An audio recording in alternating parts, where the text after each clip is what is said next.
আরে এরা কারা, কি বলতে চায় চলুন দেখি শুনে আসি। তবে আপনাদের মধ্যে অনেকে এই মার্চ ফর ইউনুস কর্মসূচির যে ঘোষণা, সেটির কারণ হচ্ছে ডক্টর ইউনুসকে জাতীয় সরকার ঘোষণা করে শাহবাগে 5 বছরের ক্ষমতায় চান তারা। আগামী 5 বছরের জন্য ডক্টর ইউনুসকে ক্ষমতায় চান সাধারণ মানুষ। এমন কার্যক্রম, এমন একটি ব্যানার এসে শুনেছেন গতকালকে গভীর রাত থেকে আমরা ঢাকা শহরের বিভিন্ন জায়গায় মার্চ ফর ইউনুস একটা ব্যানারে এই মিছিল দেখছি। এমনকি আজকে যখন আপনি নিউজ দেখছেন হয়তো অনেক রকমের প্রোগ্রাম দেখছেন, তবে এই প্রোগ্রামগুলোর যারা আয়োজক এরাই বেসিক্যালি সারা বাংলাদেশে ভেজাইল্লা কর্মকাণ্ডের অন্তর্ভুক্ত। কারণ কি, এদের যে স্লোগান কি লেখা আছে, ইউনুস থাকুক 5 বছর, পরে নির্বাচন, আগে সংস্কার। এই কথাটা কোন রাজনৈতিক মতাদর্শের কোন ব্যক্তি অথবা গণতান্ত্রিক মতাদর্শের কোন ব্যক্তি এটাকে সাপোর্ট করার সুযোগ নেই। শুধুমাত্র ডক্টর ইউনুস ক্ষমতায় থাকলে যারা আম খাবেন, কাঁঠাল খাবেন, লিচু খাবেন, তদবির বাণিজ্য করবেন, ব্যবসার লাইসেন্স নেবেন, ধান্দাবাজি করবেন, এরাই মেইনলি চায় ডক্টর ইউনুস 5 বছর থাকুক। এই যে একটা অন্যায় আবদার, এটা আবদারটা কিন্তু অন্যায়। আপনি ভাবতেছেন, দেখেন ডক্টর ইউনুস ভালো লোক, আমি মনে করি ডক্টর ইউনুসের বাংলাদেশের প্রেসিডেন্ট হওয়া দরকার, সিরিয়াসলি। কিন্তু এটার প্রক্রিয়াটা কি?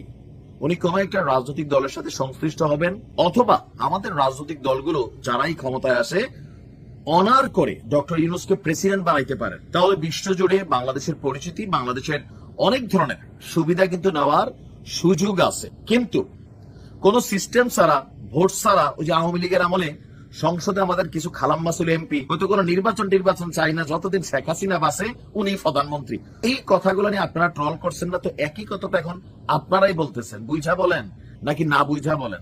হিরো আলম যেদিন এমপি পদে দাঁড়াইছে ওই দিনে আমি সমালোচনা করছিলাম যে ভাই তার জনপ্রিয়তা এমপির জনপ্রিয়তা না।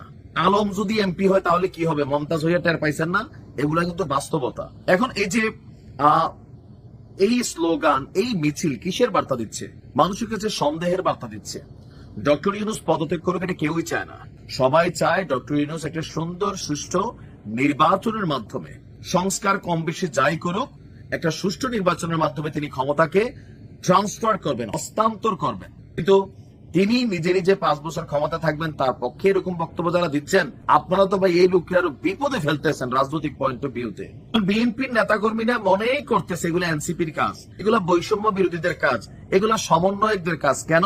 ইউনুস ক্ষমতায় থাকলে এই সমন্বয়করা সবচেয়ে বেশি ফয়দাবান হচ্ছে। এরাই এদের নিজেদের সেফটি সহ অনেক কিছুতে ব্যবসা বাণিজ্য আঙ্গুল ফুলা কলা গাছ হচ্ছে, অন্যরা না।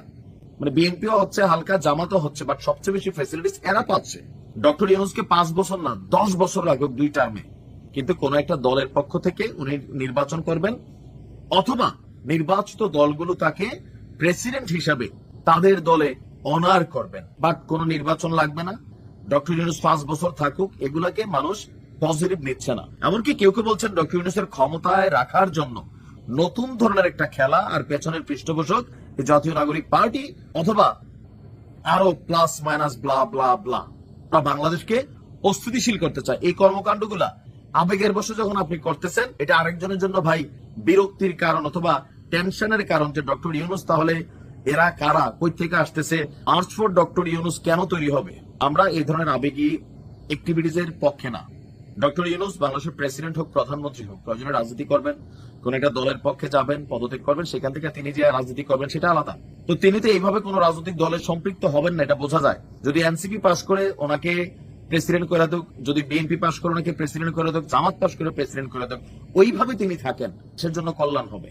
এই ধরনের অতি আবেগী কর্মকাণ্ড ওনাকে বিপদে ফেলছে আপনাদের।